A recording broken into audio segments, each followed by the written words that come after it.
దాంట్లో నేను అన్ఫిట్టే. మీరు బాగా ఫిట్ ఇలా, ఎందుకంటే మీ ఫిట్నెస్ బయటపడ్డది కదా.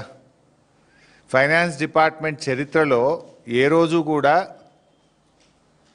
కాంట్రాక్టర్లు వచ్చి సెక్రటరియట్లో ఆర్థిక శాఖ కార్యాలయం ముందు ధర్నా చేసిన చరిత్ర ఏ రోజన్నా ఉందా?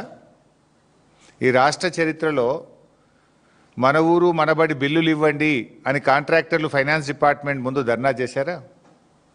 చిన్న కాంట్రాక్టర్లు ఎప్పుడైనా ఫైనాన్స్ డిపార్ట్మెంట్ ముందు గత చరిత్రలో ఏనాడైనా ధర్నా చేశారా? సర్పంచులు, మాజీ సర్పంచులు, మాజీ ఎంపీటీసీలు 10ల సార్లు ధర్నాలు చేసి అరెస్టులైన చరిత్ర ఈ రాష్ట్రంలో ఎప్పుడైనా ఉందా? నోరు బారేసుకోవడం చాలా సులువు బట్టి గారు.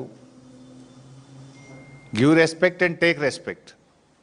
రాజకీయాల్లో ఫ్రస్ట్రేషన్లో నోరు జారితే మొదటికే మోసం వస్తుంది. సమాధానం ఉంటే చెప్పండి, లేదా మౌనంగా ఉండండి. నోరెందుకు బారేసుకుంటున్నారు? ఎవరు అన్ఫిట్? మా పాలనలో మా కేసీఆర్ గారు ప్రభుత్వం ఆనాడు కాంగ్రెస్ నుంచి బీఆర్ఎస్ అధికారంలోకి వచ్చినాడు. రాష్ట్రంలో పరిశ్రమలకు వారానికి 2 రోజులు పవర్ హాలిడే. హైదరాబాద్ నగరంతో సహా అన్ని పట్టణాల్లో విద్యుత్ కోతలు. గ్రామాల్లో అయితే పగటిపూట కరెంటే లేదు. రైతులకు 7 గంటలు 6 గంటల కరెంటు కూడా రాని దుస్థితిలో మీరు ఆనాటి కాంగ్రెస్ ప్రభుత్వం ఈ రాష్ట్రాన్ని నెడితే 24 గంటల నాణ్యమైన కరెంటును రైతుకు, పరిశ్రమలకు, గృహాలకు, పట్టణాలకు, పల్లెలకు ఇచ్చిన ప్రభుత్వం కేసీఆర్ ప్రభుత్వం. ఎవరు అన్ఫిట్? మీరా మేమా? Who is unfit? ఇవాళ స్కామ్ మీద మేము చెప్పాం, దాని మీద సమాధానం చెప్పారా? ఏదో పీపీటీ పెట్టి 2 గంటల ఉపన్యాసం దంచి కొడుతుంది. విద్యుత్ లోడ్ ఇంత పెరుగుతుంది, రాబోయే రోజుల్లో పవర్ డిమాండ్ ఇంత అందులో నువ్వు చెప్పేదండి 3వ తరగతి పిల్లాడినే చెప్తాడు.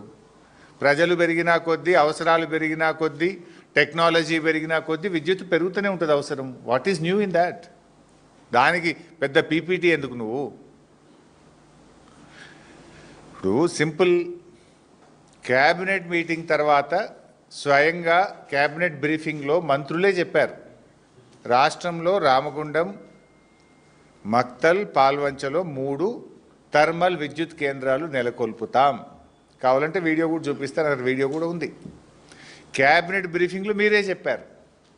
మొన్న మేము ప్రశ్నించగానే తత్త అంటారు, లేలే మక్తల్ కాదు మక్తల వేరే పెడతాము అని 2 రోజుల్లోనే మాట మార్చినటువంటి చరిత్ర మీది. అట్లా క్యాబినెట్లో మాట్లాడిన దానికి, క్యాబినెట్ బ్రీఫింగ్లో చెప్పిన దానికి భిన్నంగా 2 రోజుల్లో ఉప ముఖ్యమంత్రి గారు, మంత్రి గారు ఆ పీపీటీ ప్రజెంటేషన్ తర్వాత విలేకరులు అడిగిన ప్రశ్నకు మాట దాటవేసిండ్రు. లేదు మక్తల్ అట్లా కాదు అని మాట మార్చిండ్రు. ఇంకో మాట మంత్రి గారు నిన్న ఏమంటాడు, ఇంకేడబై మేము టెండర్లే విలువపోతుంది, ఖర్చే పెట్టకపోతుంది, పైసలు ఖర్చు కాకముందే అవినీతి అయిందంటారా అంటుండు. మరి మీరు ఆనాడు కాళేశ్వరం ప్రాజెక్టులో 84,000 కోట్లు కూడా ఖర్చు కాకముందే 1,00,000 కోట్ల అవినీతి జరిగిందని మీ రాహుల్ గాంధీ నుంచి మొదలుకుంటే మీ దాకా గల్లీ గల్లీకి పోయి చెప్పింది కదా.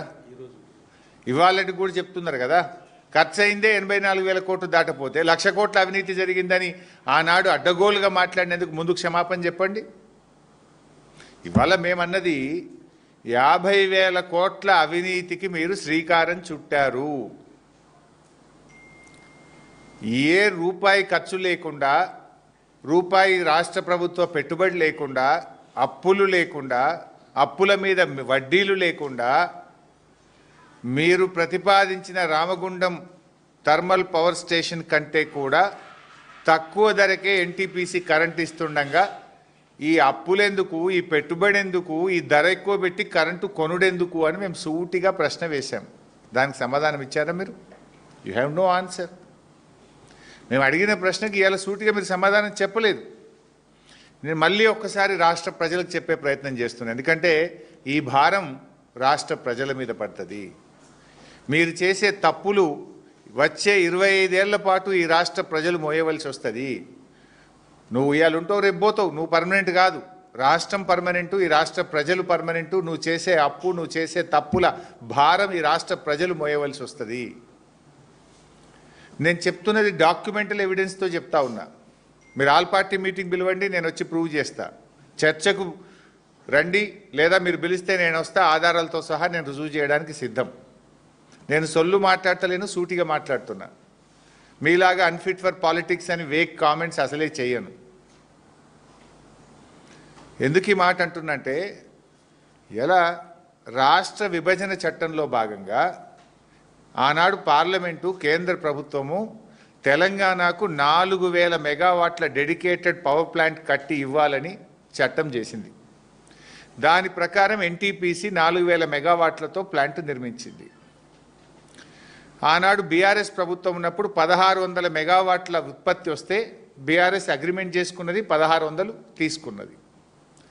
కాంగ్రెస్ ప్రభుత్వం వచ్చిన తర్వాత ఎన్టీపీసీ మరో 2400 మెగావాట్ల విద్యుత్ ఉత్పత్తి తయారవుతుంది, దయచేసి మీరు పీపీఏ తీసుకోండి, ఈ కరెంటు తీసుకోండి అని ఎన్టీపీసీ మీకు ఉత్తరం రాసింది నిజమా కాదా చెప్పు. ఒక్కసారి కాదు 3 సార్లు ఎన్టీపీసీ ఉత్తరం రాసింది నిజమా అబద్ధమా సమాధానం చెప్పండి. ఎన్టీపీసీ సీఎండీ నేరుగా హైదరాబాద్కు వచ్చి ముఖ్యమంత్రి గారిని భట్టి గారిని కలిసింది నిజమా అబద్ధమా చెప్పండి. ఆయన వచ్చి ఇది మీకోసమే ప్లాంట్ కట్టాము, ఈ 2400 మెగావాట్ల కరెంటు తయారవుతుంది, మీరు అగ్రిమెంట్ చేసుకోండి, ఈ కరెంటు తీసుకోండి అన్నాడు కదా.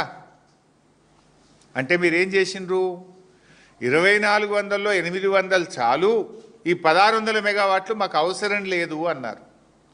అనడమే కాదు, రాష్ట్ర ముఖ్యమంత్రి రేవంత్ రెడ్డి అసెంబ్లీలో మాట్లాడుతూ బయట 5 రూపాయలకు 4 రూపాయలకే దొరుకుతుంది, మేమంతా గ్రీన్ ఎనర్జీ చేస్తాము, థర్మల్ పవర్ తగ్గిస్తాము అని ఆ రోజు చెప్పారు. ఇవి నేనేం ఉత్తగా చెప్తలేను. ఇది కాంగ్రెస్ ప్రభుత్వం అసెంబ్లీలో పెట్టినటువంటి తెలంగాణ స్టేట్ పవర్ సెక్టార్ మీద white paper on power sector. ఇది కాంగ్రెస్ ప్రభుత్వం అసెంబ్లీలో పెట్టిన డాక్యుమెంట్. ఇది శాసనసభకు చెప్పిన మాట. ఇందులో ఏం చెప్పారు? శాసనసభకు చెప్పినప్పుడు పేజ్ నంబర్ 6లో